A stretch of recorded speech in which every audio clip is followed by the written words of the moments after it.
Hello everyone, তোমরা সবাই কেমন আছো? এটা ছিল একটা বিশেষ দিনের জন্য এই কুলোটা বানানো হয়েছে। আমাদের বাড়ির পাশে বাসন্তী মায়ের পূজা হয়। তো আমরা যেহেতু এই কাজটা পারি, তাই দিদির ইচ্ছা ছিল যে দিদি নিজের হাতে এটা বানিয়ে ওখানে দেবে সুন্দর করে। তো যেমন কথা তেমনই কাজ। তাই দিদি কুলোটাকে নিয়ে এসে এক রাতের মধ্যেই ষষ্ঠীর দিন নিয়ে এসেছে, সপ্তমীর দিন পুজো হবে, নিয়ে এসে বাড়িতে রং করছে। আমি করিনি, আমার দিদি আর বোন করেছে এটা।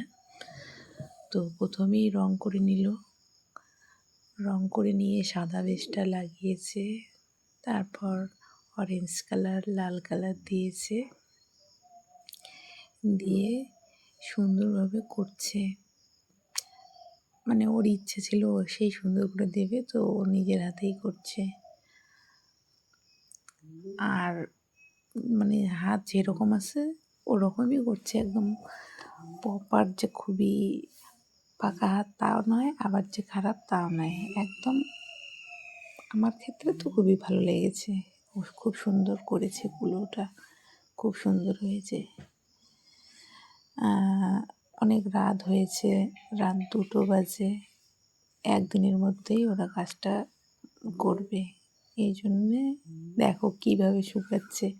হেয়ার ড্রায়ার দিয়ে কুলোটাকে সুন্দরভাবে শুকিয়ে নিচ্ছে, না হলে তো মনে করো তুলিতে দাগ ভরে যাবে না আলাদা আলাদা কালার লাগালে।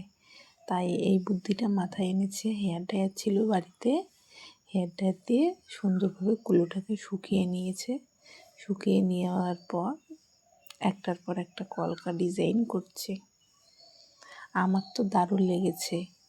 তোমরা যদি কেউ তোমাদের বিয়েতে এভাবে কুলো, পিঁড়ে, মনে করো ঘটের মধ্যে ডিজাইন করতে চাও, তো তোমরা আমার সাথে কন্ট্যাক্ট করতে পারো।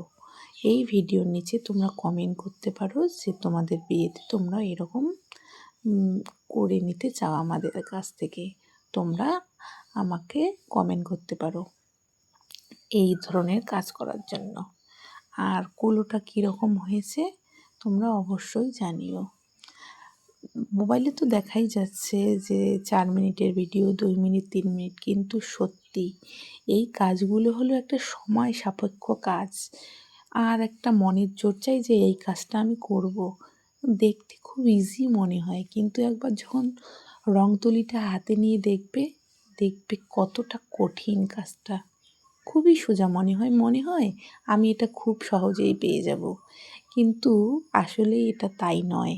খুব সহজেই পাওয়া যায় না, একটু কষ্টও আছে, আর ঘন্টার পর ঘন্টাও লেগে যায়। আমরা বুঝতেই পারবো না যে কখন সময়গুলো শেষ হয়ে যায়। তো তোমরা অবশ্যই আমার সাথে যোগাযোগ করতে পারো। আর আমি কিন্তু ঘুমিয়ে গিয়েছিলাম, আমি করিনি এটা ওরা দুজনেই করেছে আর কি। দিদিও পারে ভালো, বোনও পারে। এইসব কাজ আমরা সবাই পারি। দেখো মোটামুটি একদম কুলোটা রেডি হয়ে গেছে।